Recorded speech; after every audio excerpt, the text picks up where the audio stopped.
Hello again, it's Debbie from acrylicpouring.com, back for another pouring experiment. So I've got some nice deep rich colours today, a black, a violet, magenta and gold. I really love the really rich dark colours. My husband of course is exactly the opposite and likes really bright and light colours, but I think that these all look good together. I'm not actually going to add any white. I'm going to just use the gold as the lighter colour to hopefully highlight and bring out all of the others. So we'll see how that works. I do also have a mystery ingredient. So I've already put all of my paints together. They're all mixed 1 tablespoon of paint with half a tablespoon of Floetrol and then 1 teaspoon or a teaspoon and a half of water as needed. And I've also added a few drops of silicone to all of the colours. I've got just a little bit of the gold left. It was left over from another project, but I've got plenty in the other colours. So my mystery ingredient is this. This is a fine iridescent glitter, and I had it left over from when I used to do soap making, and I've experimented with using micas and things and my soap making colorants to create my own colours, and that's worked really well in the past. And so all I've done this time for my mystery ingredient is I've mixed a good dose of this iridescent glitter along with some Floetrol, and I thought if I just pour that in when I do my dirty cup, and we'll see how the glitter works its way through the colours later on. It's pretty fine, so I don't think it's going to leave any kind of gritty residue on the surface, but it may be that it'll float on the surface and be too much. It may be that it'll just sink and be completely overpowered by the colours, and we may not see it at all. So it's an experiment, and I love to experiment and see what's going to happen. So let me bring my canvas over, clear my work surface, and we'll get ready. So I've pre-prepared my canvas board this time by giving it a good coat of gesso and allowing it to dry.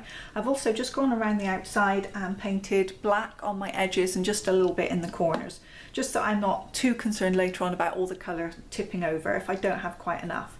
So I figured what I'm going to do is just do a flip cup and then tilt the canvas and see what we get with these colours.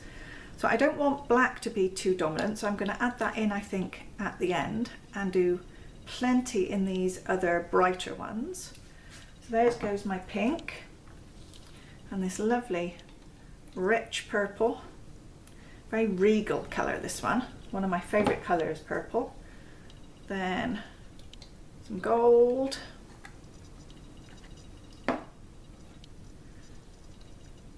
some black, and then I'm just going to go around again, do some more pink,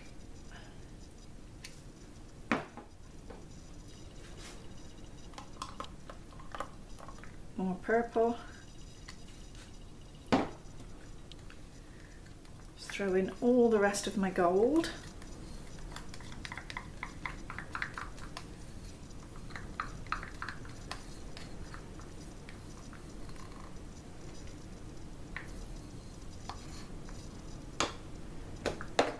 and now my mystery ingredient. I'm going to throw in some of the glitter with the Floetrol and see how that works out. And then looking at how our cup looks, maybe some more black. Okay, so let's just zoom in and take a closer look at the cup. So here's my cup, and you see the surface with the colours of paint all mixing together, and I can already see little pops of colour coming up through.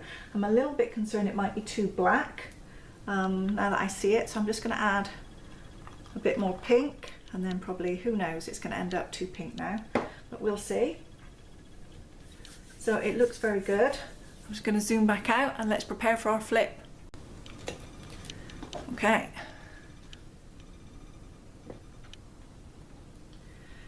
So now I can see I've got some very distinct bands of colour, pink and purple here. I can see all of the colours mixed on the bottom of the cup, so that's good.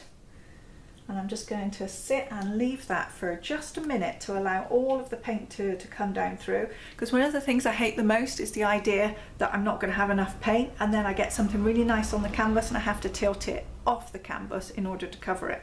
So I'm going to take advantage of much of this paint as I can and just leave it to settle there for a while before I flip. So it's been about 4 or 5 minutes, so let's lift up and see what happens.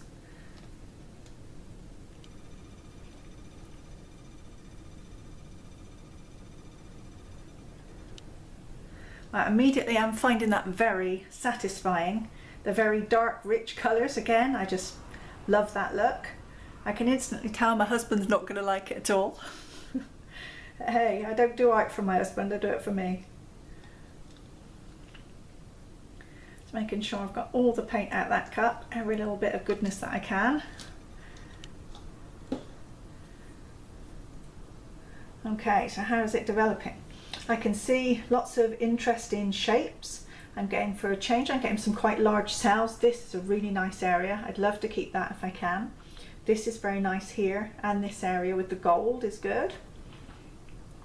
And I can see lots of cells coming through. I can also see lots of the glitter. It's come through especially in this area here. Got a nice patch there and here. So it seems to have come through, oh, probably where I'm seeing the whiter colour here. This is actually the Floetrol. The Floetrol is transparent, so you can see it now while it's wet. It's kind of a white or a slightly greyed colour, but that will dry transparent later on, and then we'll see the colours that are underneath it. So the lighter areas where you've got kind of what looks like a white or a grey, where the Floetrol is with the glitter elements in. So that looks really nice. So I think I'm going to try and tip, because, or should I torch first? I'm always uncertain. See, this is one of the nicest initial flips I think that I've received so far, so I'm a little bit nervous about torching it, but if I do torch it, hopefully I'll get some more cells, and then as I tilt, those cells will become bigger as I tilt the canvas. So let's give it a try.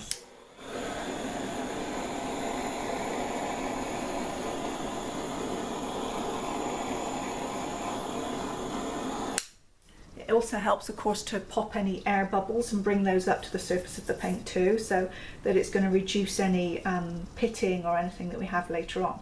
Now this area here developed really beautifully as well once the torch was applied. So I think it's time for me to tip. I'm going to come off in this direction first of all and just go into this area of paint that I had spare, and I want to do it nice and slowly.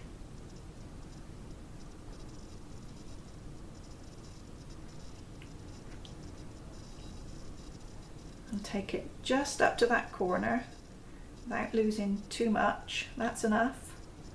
And now let's go back the other way. Let's try and fill in this opposite corner. So I'm taking it nice and slow. It's looking really lovely so far. One of my favourites.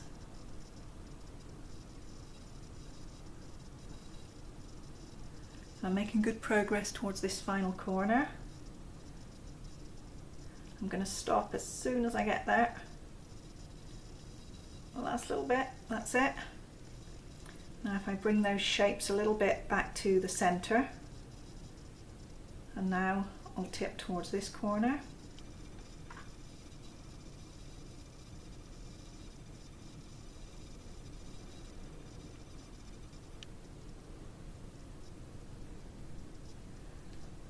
I'm tipping it slightly less as I get there so that I can slow the progress of that paint.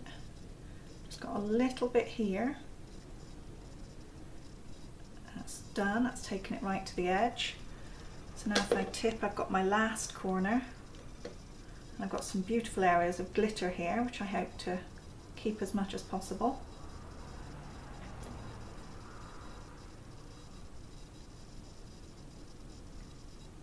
Now the cells on this side, they're getting a little bit bunched up.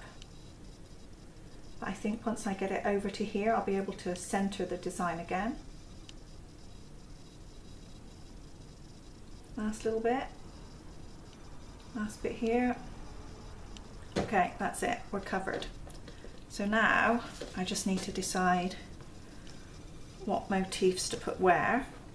I've got a little bit of thinning down on this side, so I'm just going to bring the paint back just a little bit that way. And I think as I do, I'm getting this area of interest and running off this area where it's bunched up a little bit too. So I'm not worried about that. I think that looks good. I'll continue to run that a bit more. And that might be enough. Let's see. Let's give my hands a wipe and we'll see how it's looking. So now I'm just going to take my brush and use a few of the drips. I've just got a little bit that I didn't quite catch in this corner. Again, I've got plenty of drips that match down on the edge just here. I'll just lightly tap those in with a brush. Same here, a little bit of gold there I can pick up. That looks good. And again, just on these edges. Some darker colours just here.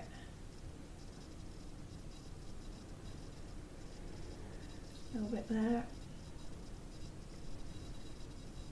I'd rather just touch up with a paintbrush around the edges than over tip it and then move the design that I'd already decided that I liked. Yeah, a little bit of purple just here. Just going to spin it round so I can see the other side.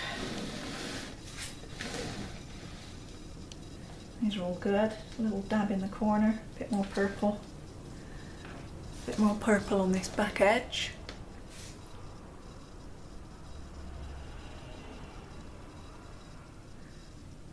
I wonder now whether painting those edges with the black before was a good idea or not.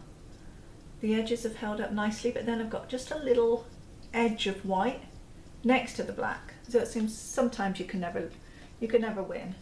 Maybe I should have made that black border just a little bit thicker, especially as I'm doing such dark, rich colours. To do it and get all the edges covered on a white background can be a bit difficult, I guess, if your paint gets a bit thin on the edges. So maybe I'll learn from that in future and do a wider black border around the painting before I start, maybe allow it to dry, and then I won't have any problems later on with a little white area that might need touching up. Okay, wow, that is a stunner, absolute stunner. So I'm just going to sit back and let that develop for a few minutes. So everything's looking beautiful so far. I think I am going to just try and selectively torch in a couple of areas. Maybe this area just here and this area just here. My torch can be a bit fierce and it's a bit hard to control, but we'll just see what happens. I'll try and do it in the areas just that I want to.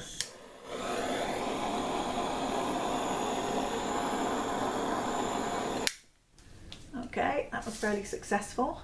And now just in this patch over here.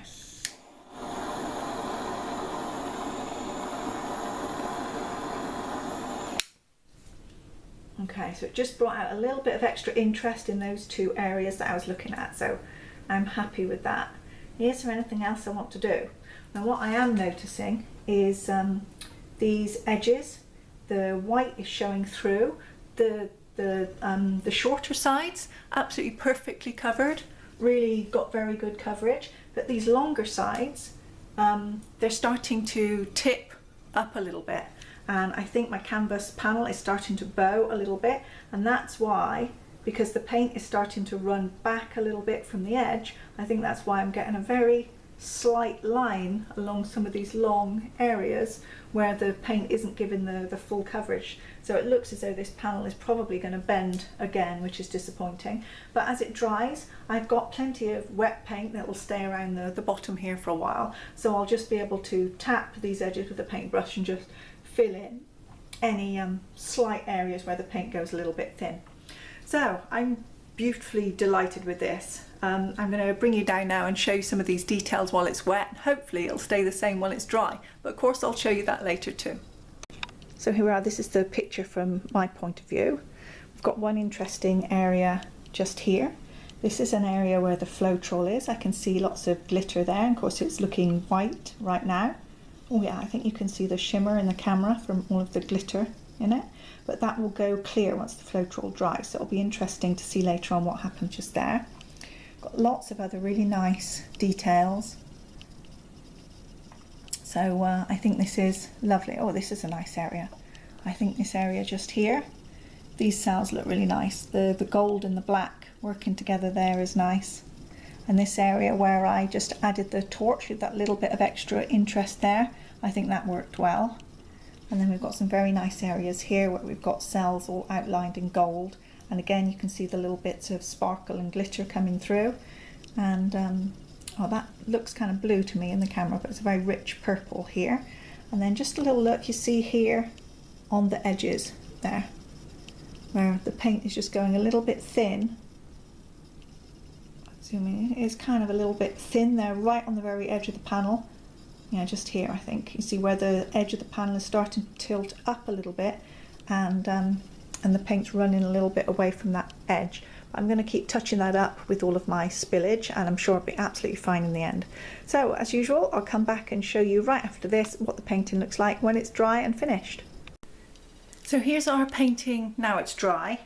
You might notice that actually it looks quite different to how it looked earlier when it was wet, and that's because I had trouble with this canvas panel again.